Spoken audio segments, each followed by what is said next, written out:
DD किसान, बदलते भारत की शान।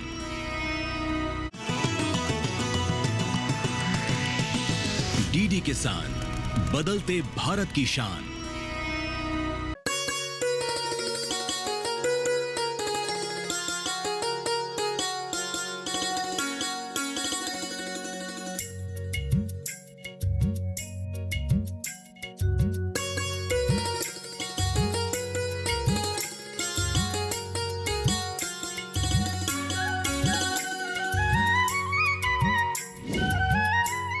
नमस्कार, आप देख रहे हैं दूरदर्शन किसान चैनल। सफल किसान कार्यक्रम में मैं अदिति शर्मा आप सभी का स्वागत करती हूं।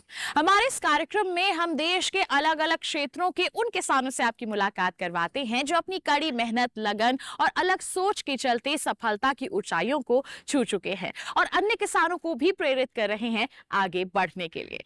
आज के हमारे इस कड़ी में हम आपको लेकर चलेंगे उत्तर प्रदेश के सहारनपुर जिले के ग्राम बेहड़ा की ओर, जहां पर रहते हैं हमारे सफल किसान पवन कुमार सिंह जी। बता दें, ये प्राकृतिक खेती को अपनाए हुए हैं और सफलता हासिल किए हुए हैं। तो किस तरह से इनके सफर की शुरुआत हुई है, जानने के लिए आज के अंक की शुरुआत करते हैं।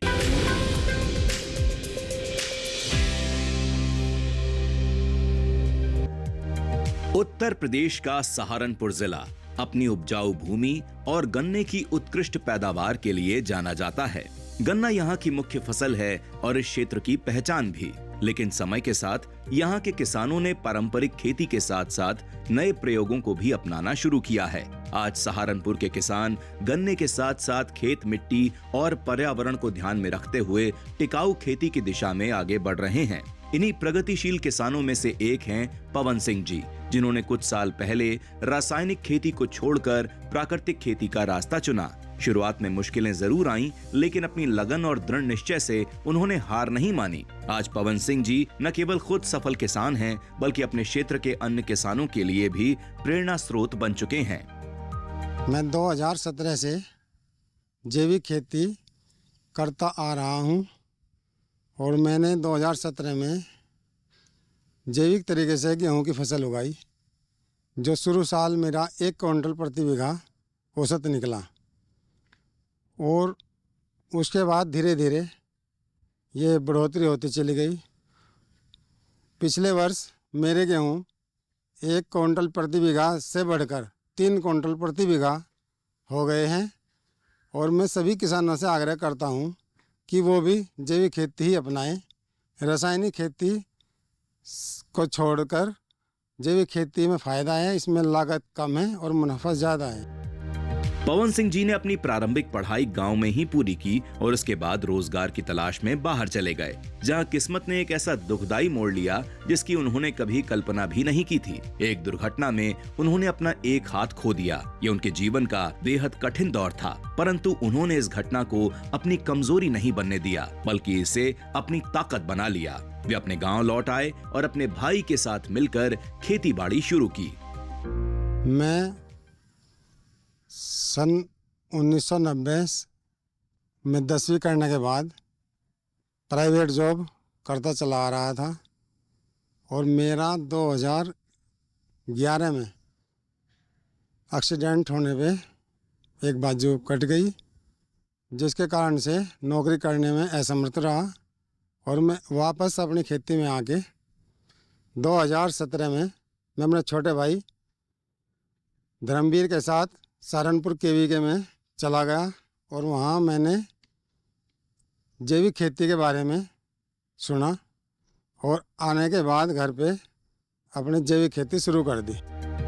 10 बीघे के खेत के मालिक पवन सिंह पूरी तरह प्राकृतिक खेती करते हैं। उनके खेत के 3 बीघा क्षेत्र में लौकी एवं सीजनल सब्जियां उगाई जाती हैं। पवन सिंह का कहना है कि उनकी सब्जियों में किसी भी प्रकार की रासायनिक खाद या कीटनाशक का प्रयोग नहीं किया जाता। वे केवल गोबर और जीवामृत जैसी प्राकृतिक खाद का ही उपयोग करते हैं। इस वजह से उनकी उपज न केवल स्वादिष्ट होती है, बल्कि स्वास्थ्य के लिए भी लाभदायक मानी जाती है।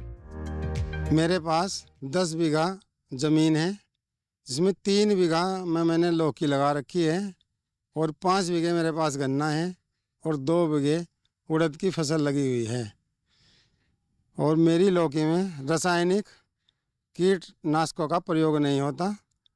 मैं खाद की जगह पर जीवामृत तैयार करता हूँ और कीटों के लिए नीम के पत्ते और गाय का पेशाब पकाकर उसका स्प्रे करता हूँ और फंगस के लिए लस्सी का प्रयोग करता हूँ। मैंने अपने 3 बीघा खेत में लौकी लगा रखी है और उसके साथ उड़द भी सहफसली कर रखी है और बाकी में गन्ना खड़ा हुआ है, जिससे मेरे पास हर तीसरे दिन आमदनी का चलता आ रहा है लौकी से।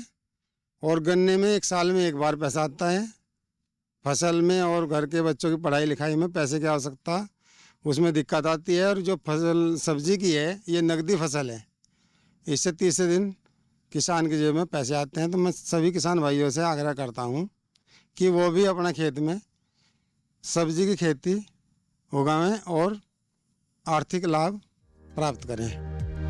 पवन सिंह को प्राकृतिक खेती की प्रेरणा उस समय मिली जब वे अपने भाई के साथ कृषि विज्ञान केंद्र सहारनपुर में आयोजित एक बैठक में शामिल हुए। वहां उन्होंने जैविक खेती के फायदों और तकनीकों के बारे में विस्तार से जाना। पवन सिंह के पास एक देसी गाय है जिसके दूध से वे छाछ और लस्सी तैयार करते हैं और उसका कीटनाशक के रूप में फसलों पर छिड़काव करते हैं। ये प्राकृतिक घोल फसलों को रोगों से बचाने के साथ साथ उनकी वृद्धि के लिए भी बहुत उपयोगी साबित होता है। मैं ये जो प्राकृतिक खेती है इसमें अपने छोटे भाई धर्मवीर के साथ सहारनपुर KVK में गया और वहाँ जो मीटिंग हुई उससे प्रेरित होकर मैंने अपनी खेती शुरू की। और मैंने अपनी खेती के लिए एक देसी गाय पाल रखी है, जिससे मुझे उसका गोबर और पेशाब मिलता है और उसके दूध से लस्सी बनाने के बाद जो उसकी लस्सी को एक ड्रम में रख के 21 दिन के लिए गोबर के कुल्डी में दाब कर 21 दिन बाद निकाल कर उसे छान के स्प्रे टंकी प्रति पंप आधा लीटर डालकर स्प्रे करते हैं। उससे फंगस के रोग सारे समाप्त होते हैं।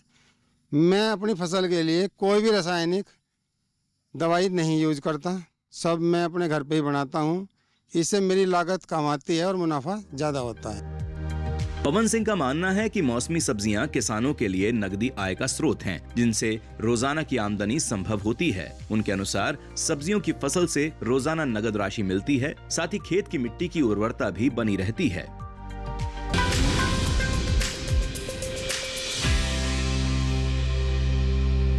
कार्यक्रम में फिलहाल वक्त हो चला है एक छोटे से ब्रेक का। आप कहीं मत जाइए। ब्रेक के बाद हमारे सफल किसान से हम जानेंगे प्राकृतिक खेती के बारे में और महत्वपूर्ण जानकारियों के बारे में, और साथ ही साथ ये भी जानेंगे कि वो किस तरह से प्राकृतिक खाद खुद ही तैयार करते हैं। बने रहिए दूरदर्शन किसान पर, देखते रहिए कार्यक्रम सफल किसान।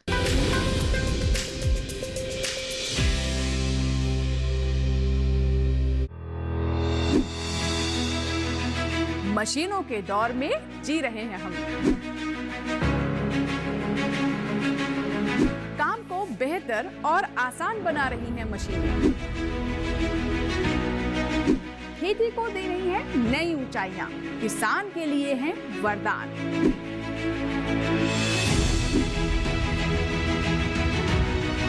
कृषि मशीनरी पर आधारित देखिए हाईटेक खेती, शनिवार शाम 7 बजे, पुनः प्रसारण रविवार सुबह 7 बजे, सिर्फ दूरदर्शन किसान पर।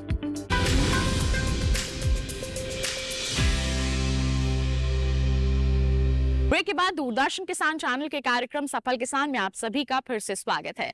आइए कार्यक्रम को आगे बढ़ाते हैं। एक बार फिर रुक करते हैं हमारे सफल किसान पवन जी का। उनसे जानते हैं प्राकृतिक खेती से जुड़ी कुछ और जानकारियों के बारे में, और साथ ही साथ वो किस तरह से प्राकृतिक खाद को तैयार करते हैं ये भी समझते हैं।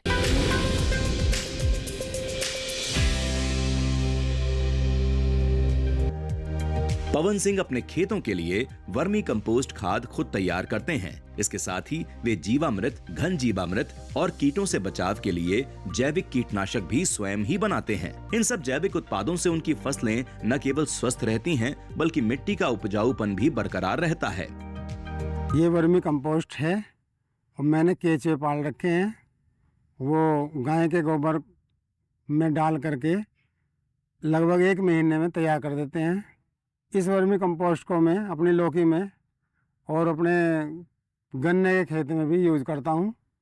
और मैंने ये ड्रम में जीवामृत बना रखा है। इसमें 10 किलो गाय का गोबर और 10 किलो गाय का पेशाब और 1 किलो बेसन और 2 किलो गुड़ और पीपल के पेड़ के नीचे की मिट्टी 5 किलो और 180 लीटर पानी में मिलाकर डंडे की सहायता से सुबह शाम 5 मिनट सुबह 5 मिनट शाम 7 दिन तक इसे घुमाता हूँ। इसके बाद ये तैयार हो जाता है। 7 दिन के बाद बाल्टी में लेके एक एक डब्बा हर लौकी के पेड़ में डालता हूँ, जिससे मेरी लौकी में सभी खाद की पूर्ति होती है। और स्प्रे के लिए मैं इसी का प्रयोग करता हूँ। और मैंने कीट के लिए नीम के पत्ते और गाय का पेशाब 20 लीटर गाय का पेशाब और 10 किलो नीम के पत्ते गर्म करके उसे ठंडा करने के बाद एक 15 लीटर की टंकी में आधा लीटर वो नीम के पत्तों का मिश्रण इसमें डाल के टंकी में स्प्रे करता हूँ, जिससे मेरी लौकी में कोई भी कीट नहीं आता। और फंगस के लिए मैंने देसी गाय पाल रखी है, उसके दूध से बनी हुई लस्सी उसका प्रयोग करता हूँ। प्रति टंकी आधा लीटर। फंगस भी मेरे खेत में नहीं है। पवन सिंह निरंतर कृषि विज्ञान केंद्र से जुड़े रहते हैं और इसी कारण उन्हें अपने खेत में नई नई तकनीकी जानकारी समय समय पर मिलती रहती है। केंद्र से उन्हें कई आधुनिक उपकरण सस्ते दामों पर मिल जाते हैं। साथ ही विशेषज्ञों की मदद से उनका उपयोग करना भी उनके लिए आसान हो जाता है। कृषि विज्ञान केंद्र सहारनपुर, जब भी कोई मीटिंग होती है हम वहाँ पे जाते हैं और अनेक सुविधाओं का लाभ मिलता है। जैसे कि स्प्रे मशीन हमें मिली है छूट पर, और बीज भी मिलते हैं। और जैसे ट्राइकोडर्मा, बवेरिया बेसियाना, ये ऐसे ऐसे उत्पाद हमें छूट पर प्राप्त होते हैं, जिसका हम अपने खेत में उपयोग कर आर्थिक लाभ प्राप्त कर रहे हैं। पवन सिंह सहफसली खेती को प्राथमिकता देते हैं। वे गन्ने के साथ हल्दी की फसल लगाते हैं, जिससे उन्हें दोहरा लाभ मिलता है। हल्दी पूरी तरह प्राकृतिक तरीके से उगाई जाती है, इसी कारण बाजार में इसकी बिक्री अच्छे दामों पर आसानी से हो जाती है। मैं सब्जी और गन्ने की फसल से अलग मसाला वर्गीय हल्दी की भी प्राकृतिक खेती करता हूँ, और जो हर आदमी के लिए रसोई में बहुत अहम स्थान रखती है। और इससे हल्दी को एंटीबायोटिक के रूप में भी प्रयोग करते हैं। इसमें कोई खाद, कोई रासायनिक सामान नहीं है। ये एक बिल्कुल नेचुरल प्राकृतिक तरीके से तैयार की हुई है। बाज़ार में जो आम हल्दी है उसके मुकाबले बहुत अच्छी गुणवत्ता वाली हल्दी मैं तैयार करता हूँ। ये बाज़ार की हल्दी से दोगुने रेट पर जो लोग जानते हैं कि मैं प्राकृतिक हल्दी पैदा कर रहा हूँ वो लेते हैं। मैं अपने किसान भाइयों और युवाओं को एक संदेश देना चाहता हूँ कि वो भी ये छोटी मोटी फैक्ट्री में न जाकर अपने खेत में प्राकृतिक खेती अपनाएं। उनकी आमदनी रासायनिक खेती की अपेक्षा और अधिक होगी। तो इधर उधर न जाकर 15-15 घंटे ड्यूटी करके जो उन्हें मिल रहा है उससे कई गुना अधिक अपने खेत में 8 घंटे अगर वो मेहनत से काम करते हैं तो उन्हें अधिक लाभ प्राप्त होगा। पवन सिंह बताते हैं कि प्राकृतिक खेती का बाजार आजकल बहुत ऊंचा है। प्राकृतिक तरीके से उगाए गए अनाज, फल और सब्जियों में लागत बेहद कम आती है, जबकि ये सामान्य फसलों की तुलना में ज्यादा ऊंचे दामों पर बिकती हैं। साथ ही इससे किसान को बाजार में अपनी एक अलग और मजबूत पहचान भी मिलती है।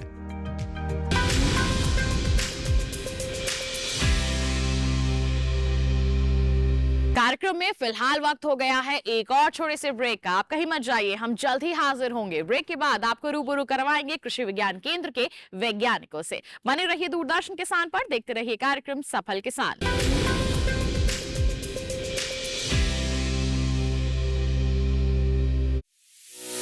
गुजरात के महिसागर जिले के खुशहाल किसान,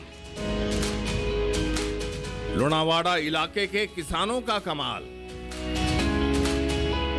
इस रविवार मार्केट फ्रेंडली किसानों की दास्तान, खेत से लेकर बाजार तक बनाई पहचान। इस रविवार तेजी से बढ़ते किसानों की कहानी। मंडी.com सिर्फ डीडी किसान पर सुबह 8:30 बजे और शाम 5 बजे।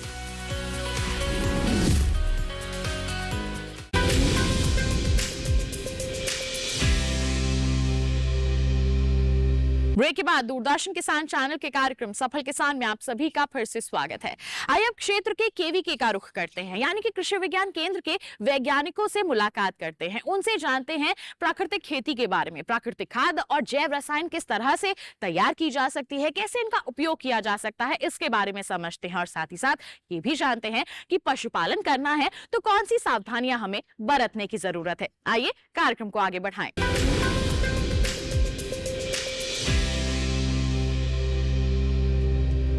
भारतीय कृषि को एक नए स्तर पर पहुंचाने में कृषि विज्ञान केंद्रों की भूमिका अग्रणी रही है। केंद्र में किसान भाइयों को नई तकनीकों, प्रशिक्षण इत्यादि की जानकारी प्रदान की जाती है।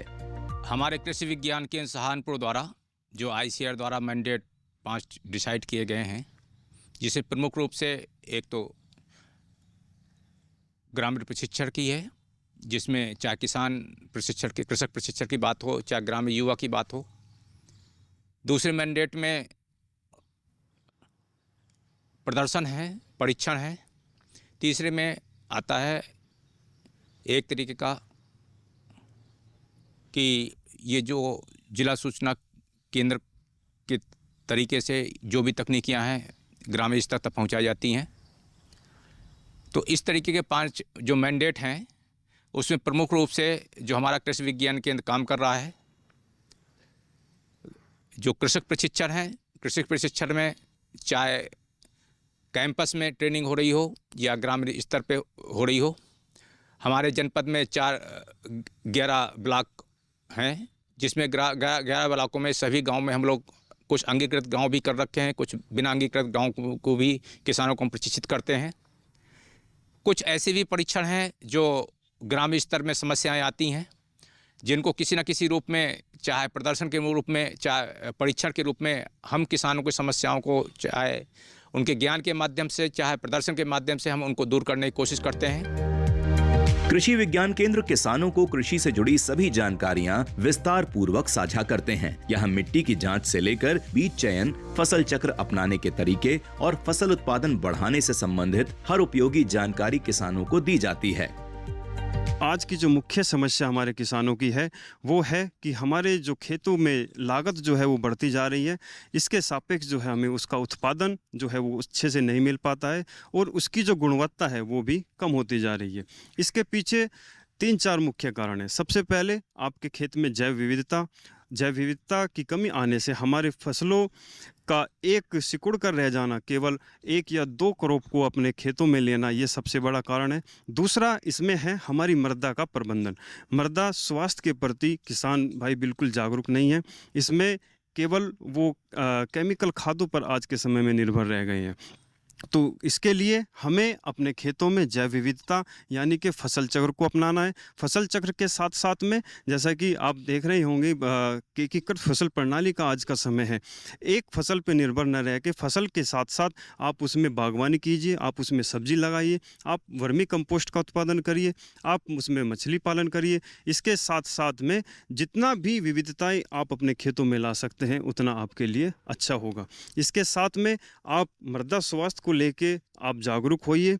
आप केमिकल खादों पर निर्भर न रह के इसमें जैविक खादों को भी अपने इसमें समय दीजिए। आप अपने खेतों में अगर फसल चक्र नहीं अपना पाते हैं तो इसमें आप सह फसली का भी उपयोग जो है कर सकते हैं, क्योंकि सह फसली अपने आप में जैसे कि एक शब्द से ही आपको मालूम पता पड़ रहा है कि सह फसली यानी कि एक दूसरे के लिए वो सहयोग देती हैं, एक दूसरे की पूरक होती हैं। जैसे अगर हम इस समय जो है शरदकालीन गन्ने की बुआई का समय चल रहा है, तो इस समय आप ऐसी फसलें अपने खेतों में लगाइए गन्ने के साथ में जो कम अवधि की हों और जो हमारी मुख्य फसल है उसको नुकसान न पहुंचाती हो। इसमें आप जो है इसमें दलहन का समावेश कर सकते हैं, जैसे चना मसूर का उपयोग करिए, या फिर जो आपकी शॉर्ट ड्यूरेशन वाली जो प्रजातियां हैं सरसों की, आप उनका 110 दिन में पक के वो तैयार हो जाती हैं, उनका उपयोग जो है आप इसमें कर सकते हैं।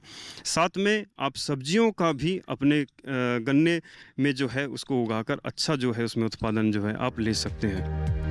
प्राकृतिक खेती से जुड़ी विस्तृत जानकारी अब हमारे कृषि विशेषज्ञ देंगे, जिससे किसानों को इसका समुचित लाभ मिल सके और वे अपनी खेती को और अधिक टिकाऊ और लाभदायक बना सकें। कृषि जो शब्द है, एक खेती और पशुपालन बिना दोनों के सामंजस्य से पूरी नहीं होती है। आजकल जैसा कि चल रहा है कि अंधाधुंध उर्वरकों का प्रयोग हो रहा है, उससे बहुत सारे पर्यावरण पे दुष्प्रभाव पड़े, मानव स्वास्थ्य पर, पशुओं के स्वास्थ्य पर, साथ साथ मृदा के स्वास्थ्य पर भी इसका बहुत ज़्यादा प्रभाव पड़ रहा है। इसीलिए भारत सरकार ने national mission on natural farming के अंतर्गत प्राकृतिक खेती एक विधा है, जिसके लिए प्रचार प्रसार एवं यहाँ बहुत सारे जो क्लस्टर बना करके किसानों को जो है ये इस पर हम लोग प्रचार प्रसार करें, जोर दे रहे हैं कि कम से कम अपने खाने भर कर प्राकृतिक खेती करें।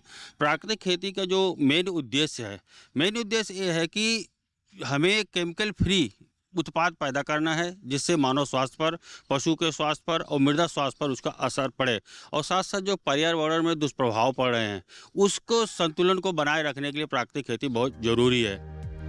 प्राकृतिक खेती में हमारे पशुओं का स्थान भी बहुत महत्वपूर्ण है। पशुओं की देखभाल कैसे की जाए, इसकी जानकारी हमारे एक्सपर्ट दे रहे हैं।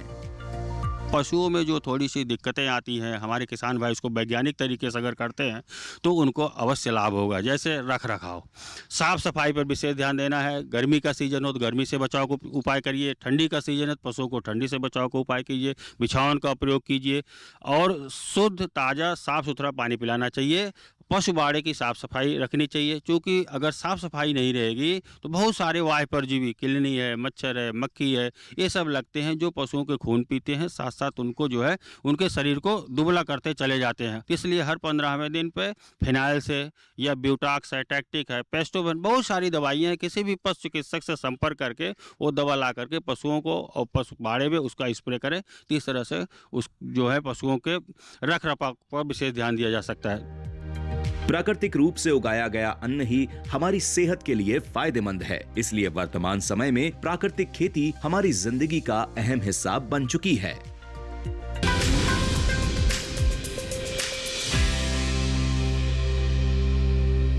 हमारा आज का कार्यक्रम सफल किसान, जिसमें हमने मुलाकात की हमारे सफल किसान पवन कुमार सिंह जी से। उनकी दास्तान को जाना है। उम्मीद करते हैं उनकी दास्तान को जानकर आप उनसे जरूर प्रेरित हुए होंगे। साथ ही आपको बता दें, अगर ऐसी ही कोई दास्तान आपके पास भी है, हम तक पहुंचाइए। ईमेल कीजिए हमें safalkisan@gmail.com ईमेल आईडी है हमारी। आप हमें पत्र लिख सकते हैं। पता है हमारा सफल किसान, कमरा नंबर 77, CPC दूरदर्शन, खेलगांव, नई दिल्ली 110049। तो इसी वादे के साथ किसान भाइयों बहनों, अगले अंक में एक ऐसी ही अनोखी दास्तान लेकर फिर होंगे हाजिर। तब तक के लिए दीजिए इजाजत, लेकिन आप बने रहिए दूरदर्शन किसान पर। नमस्कार।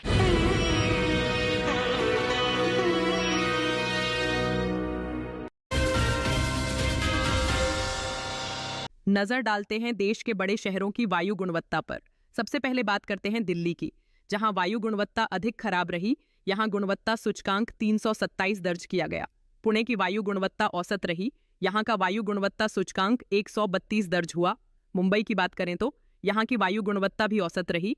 मुंबई में वायु गुणवत्ता सूचकांक 194 रहा। कोलकाता में वायु गुणवत्ता सूचकांक 219 दर्ज किया गया, जो कि कम खराब श्रेणी में है। बेंगलुरु में वायु गुणवत्ता सूचकांक 97 दर्ज किया गया, जो संतोषजनक श्रेणी में आता है। लखनऊ में वायु की गुणवत्ता औसत रही। यहां वायु गुणवत्ता सूचकांक 177 दर्ज हुआ। पटना में वायु गुणवत्ता सूचकांक 144 रहा, जो कि औसत श्रेणी में है। उधर हैदराबाद में वायु गुणवत्ता सूचकांक 110 रहा, जो कि औसत की ही श्रेणी में आता है। अहमदाबाद में भी वायु की गुणवत्ता औसत रही। यहां वायु गुणवत्ता सूचकांक 173 दर्ज किया गया। कृपया अपनी सेहत का ध्यान रखें। हम फिर मिलेंगे, तब तक के लिए नमस्कार।